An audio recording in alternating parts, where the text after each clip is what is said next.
নমস্কার বন্ধুরা, হতসা study centre চ্যানেলে তোমাদের স্বাগতম। বর্তমানে রেলওয়ের তরফ থেকে টিটি সহ বিভিন্ন পোস্টে নিয়োগের জন্য বিজ্ঞপ্তি জারি হয়েছে এবং আবেদন চলছে। 27শে নভেম্বর পর্যন্ত আবেদন করতে পারবে। আজকের ভিডিওটা সেই সব প্রার্থীদের জন্য খুবই গুরুত্বপূর্ণ হতে চলেছে যারা টিটি পোস্টের জন্য আবেদন করতে চাও বা টিটি পোস্টের জন্য নিজেকে নিযুক্ত করতে চাও। তো চলো ভিডিওটা শুরু করছি। তো দেখো, প্রথমেই তোমাদের একটি ওভারভিউ দিয়ে দিই। টিটি পোস্টের জন্য নিযুক্ত হতে গেলে তোমাদের এখানে কোয়ালিফিকেশন যেটি প্রয়োজন সেটা হলো উচ্চ মাধ্যমিক পাস। তোমার যোগ্যতা যে কোনো শাখায় যদি উচ্চ মাধ্যমিক হয়ে থাকে তাহলেই তুমি আবেদন করতে পারবে। এবং তোমাদের এখানে টোটাল যে শূন্যপদ আছে শুধুমাত্র টিটি পোস্টের জন্য বা সিসিটিসি পোস্টের জন্য সেখানে 2424টি। এখানে আবেদন 28শে অক্টোবর থেকে শুরু হয়ে গেছে, 27শে নভেম্বর পর্যন্ত আবেদনের শেষ তারিখ। আবেদন কিভাবে করবে? আবেদন করার জন্য অনলাইন মাধ্যমেই তোমাদের আবেদন করতে হবে। তো দেখো, তোমাদের আরআরবি এনটিপিসি আন্ডার গ্র্যাজুয়েটের মধ্যে এমন একটি পোস্ট আছে যে পোস্টের মাধ্যমে তোমরা টিটি পোস্টের জন্য নিযুক্ত হতে পারবে। সেটা কোন পোস্ট? সেই পোস্ট আমি তোমাদের দেখাচ্ছি। তার আগে তোমাদের বলে দিই যে আন্ডার গ্র্যাজুয়েটের জন্য যারা যারা এখনও পর্যন্ত আবেদন কমপ্লিট করতে পারোনি তাদের 27শে নভেম্বর পর্যন্ত তোমাদের আবেদনের শেষ তারিখ।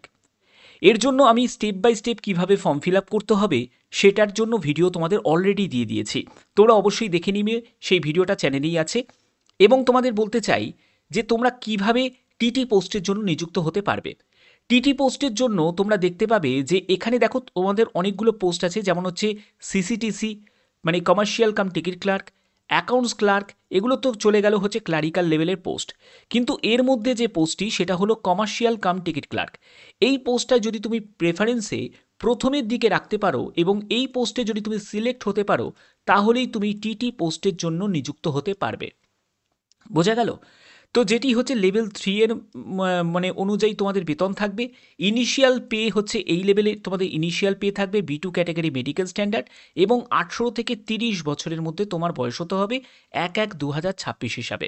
এখানে যে শূন্যপদ সেটা হলো 2424টি, ঠিক আছে? এবং টোটাল শূন্যপদ হচ্ছে 3058টি ক্লারিক্যাল পোস্টগুলো মিলিয়ে, ঠিক আছে? তবে আজকের ভিডিওটা তোমাদের যারা যারা তোমরা টিটি পোস্টের জন্য নিযুক্ত হতে চাও তাদের জন্য স্পেশালি আমি তোমাদের বলছি যে কমার্শিয়াল কাম টিকিট ক্লার্ক পোস্টের জন্য যদি তুমি নিজেকে টার্গেট করে রাখো যে এই পোস্টে নিযুক্ত হবে তাহলেই তোমাদের টিটি হওয়ার স্বপ্নটা পূরণ হতে পারে, ঠিক আছে? এবং দেখো, B2 ক্যাটাগরি মেডিকেল স্ট্যান্ডার্ড মানে কেমন মেডিকেল স্ট্যান্ডার্ড থাকতে হবে সেটাও তোমাদের বলে দিচ্ছি। দেখো, এখানে তোমাদের মেডিকেল স্ট্যান্ডার্ডের ব্যাপারটা ক্লিয়ার করা আছে। দেখো, B2 ক্যাটাগরি মেডিকেল স্ট্যান্ডার্ড মানে physically fit in all respects, যেখানে তোমাদের 6-9-6-12, ঠিক আছে? একটি চোখে 6-9, একটি চোখে 6-12, উইথ অর উইদাউট গ্লাসেস, অর্থাৎ চোখে চশমা থাকলে অথবা না থাকলেও হয়ে যাবে, কোনো অসুবিধা নেই। কিন্তু ফোর্থ ডায়োপ্টার মানে পাওয়ার অফ লেন্স যেন ফোর্থ ডায়োপ্টার এক্সিট না করে। এখানে তোমাদের কি কি টেস্ট হবে? ফিল্ড ভিশন টেস্ট হবে, বাইনোকুলার ভিশন টেস্ট হবে, এবং তোমাদের রিডিং অর ক্লোজ ওয়ার্ক সেটার জন্য তোমাদের নিয়ার ভিশন যেটা সেটা তোমাদের চেক করা হবে। এই সিম্পল স্টেপের যে চেকগুলো সেগুলো তোমাদের থাকবে। ওকে, এবার তোমাদের একটা প্রশ্ন জাগবে যে স্যার কালার ভিশন বা নাইট ভিশন এটার কি কোনো টেস্ট হতে পারে? তো নাইট ভিশন টেস্ট হওয়ার সম্ভাবনা কিন্তু রয়েছে, কারণ তোমরা জানো যে অনেক টিটি আছে যাদেরকে ট্রেনেতে ট্র্যাভেল করতে হয়। তো সেই ট্রেনেতে তুমি ধরো রাত্রিবেলাও তোমাকে ট্র্যাভেল করতে হবে। এবার যদি তোমার চোখের কোনো সমস্যা যদি থাকে তাহলে কখনোই তুমি টিটি পোস্টের জন্য নিযুক্ত হতে পারবে না। তো মেডিকেলিভাবে এই জায়গায় ফিট হওয়াটা খুব দরকার আছে। ওকে, আর এমনিতেও রেলের ক্ষেত্রে চোখের ব্যাপারে খুবই কিন্তু কড়াকড়ি করে। এবার দেখো, তোমাদের এজ 18 থেকে 30 বছরের মধ্যেই তোমাদের এজ হতে হবে, এবং এখানে SC/ST যারা ক্যান্ডিডেট আছো তারা বয়সে 5 বছর, ওবিসিরা বয়সে 3 বছর ছাড় পাবে। এছাড়া যারা PWBD ক্যাটাগরি থেকে তোমরাও কিন্তু এখানে এজ রিল্যাক্সেশন পাবে। আবেদন মূল্য কত টাকা লাগে? আবেদন মূল্য হচ্ছে 500 টাকা আবেদন মূল্য লাগবে, পরবর্তী সময়ে 400 টাকা তোমরা রিফান্ড পেয়ে যাবে। এটা হলো যারা জেনারেল প্রার্থী, যারা EWS প্রার্থী, যারা ওবিসি প্রার্থী তাদের জন্য। ওকে, এটা তাদের জন্য। এবার তুমি যদি একজন SC/ST হয়ে থাকো, এক্স সার্ভিসম্যান হয়ে থাকো, PWBD ফিমেল ক্যান্ডিডেট হয়ে থাকো, ট্রান্সজেন্ডার হয়ে থাকো, বা EBC ক্যান্ডিডেট হয়ে থাকো, তোমার 250 টাকা আবেদন মূল্য দিতে হবে। CBT 1-এর পরেই তুমি 250 টাকাটাই রিফান্ড পেয়ে যাবে। ওকে, আচ্ছা, এবার দেখো, তোমাদের টিটি পোস্টের জন্য নিযুক্ত হতে গেলে তোমাদের সিলেকশন কিভাবে হবে। সিলেকশনের জন্য তোমাদের এখানে CBT 1 হবে এবং CBT 2 হবে। আমি তোমাদের দেখিয়ে দিচ্ছি, যারা যারা জানো না তাদের ব্যাপারটা ক্লিয়ার করে দিই। দেখো, তোমাদের CBT 1 হবে। CBT 1টা হচ্ছে 90 মিনিটের, যেখানে 40 নম্বর তোমাদের থাকবে জেনারেল অ্যাওয়ারনেসের ওপর, 30 নম্বর থাকবে ম্যাথামেটিক্সের ওপর, 30 নম্বর থাকবে GI অ্যান্ড রিজনিংয়ের ওপর। প্রতিটি প্রশ্নের মান 1 করে 100 নম্বরে তোমাদের প্রথমে ধাপে পরীক্ষা হচ্ছে। 1/3 হচ্ছে নেগেটিভ মার্কিং থাকবে, অর্থাৎ 3টে প্রশ্নের ভুলের জন্য 1 নম্বর তোমাদের প্রাপ্ত নম্বর থেকে কাটা যাবে। এর পরবর্তী তোমাদের এগুলোকে কমপ্লিট করার পরে তোমরা চলে যাবে CBT 2তে, যেখানে 90 মিনিট সময় থাকবে। শুধু নাম্বার অফ কোশ্চেন সেখানে 120টা হয়ে যাবে। 50টা জেনারেল অ্যাওয়ারনেসের ওপর, 35টা ম্যাথামেটিক্সের ওপর আর 35টা হচ্ছে GI অ্যান্ড রিজনিংয়ের ওপর। প্রতিটি প্রশ্নের মান হচ্ছে 1 করে থাকবে। ওকে, এখানে আবার 1/3 কিন্তু নেগেটিভ মার্কিং থাকবে, সেই একই রকম। এবার এগুলোকে যখন তুমি কমপ্লিট করবে, এরপরে তোমাদের কি করতে হবে দেখো, আমি স্পেশালি তোমাদের যেহেতু CCTC মানে TT পোস্টের জন্য যারা নিযুক্ত হতে চাও তাদের যেহেতু আমি একটা মানে সাজেশন যেহেতু আমি তোমাদের দিচ্ছি, তো সেক্ষেত্রে TT পোস্টের জন্য তোমাদের এখানে দেখো, তোমাদের CBT 1 হবে, CBT 2 হবে, তারপরে কিন্তু কোনো স্কিল টেস্ট হবে না। তোমরা ডাইরেক্ট DV মেডিকেলে চলে যাবে, অর্থাৎ যারা চাও যে ঝামেলামুক্তভাবে, মানে এই দেখো টাইপিং স্কিল টেস্ট যেমন ক্লার্ক পোস্টের জন্য আছে, ট্রেন্স ক্লার্কের জন্য কিছু নেই, ঠিক আছে, কিন্তু CCTC বা TT পোস্টের জন্য কিন্তু তোমাদের জাস্ট 2টো ধাপ, একটা CBT 1, একটি CBT 2। CBT 2তে ভালো স্কোর করো, তুমি ফাইনাল মেরিটে জায়গা পেয়ে যাবে এবং তোমার স্মুথলিভাবে এই TT পোস্টের জন্য সিলেকশন হয়ে যাবে। বোঝা গেল? তো এই হচ্ছে তোমাদের সম্পূর্ণ ডিটেলসটা, যেগুলো তোমাদের দেখিয়ে দিলাম। এবার তোমরা আবেদন করবে কিভাবে? আবেদন করার জন্য আমি একদম অফিসিয়াল সাইটে ভিজিট করেছি।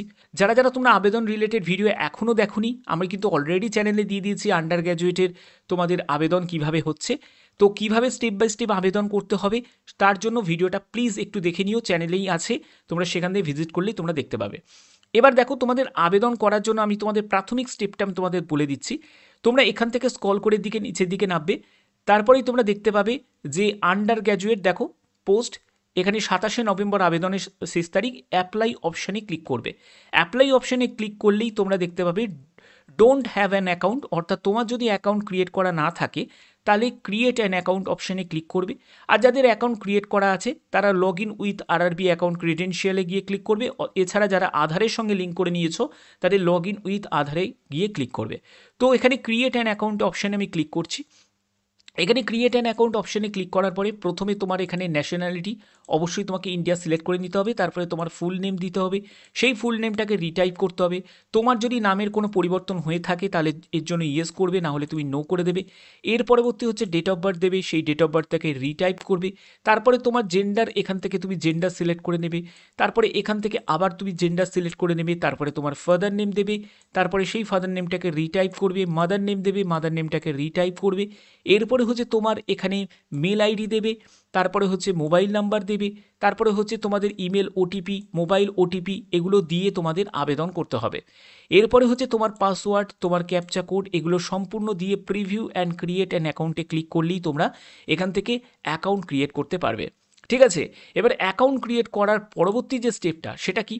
অ্যাকাউন্ট ক্রিয়েট করা হয়ে গেছে, তারপরে তুমি লগ ইন হেয়ার এই অপশানে যখন ক্লিক করবে তখন হচ্ছে এই জায়গাটা গিয়ে ক্লিক করে তোমাদের যে মোবাইল নাম্বার বা মেল আইডি দিয়ে রেজিস্ট্রেশনটা করেছিলে সেই মেল আইডি বা মোবাইল নাম্বারটা বসাবে, এখানে তোমার পাসওয়ার্ডটা বসাবে, তারপরে এই চেকবক্সে ক্লিক করবে এবং লগ ইন করবে।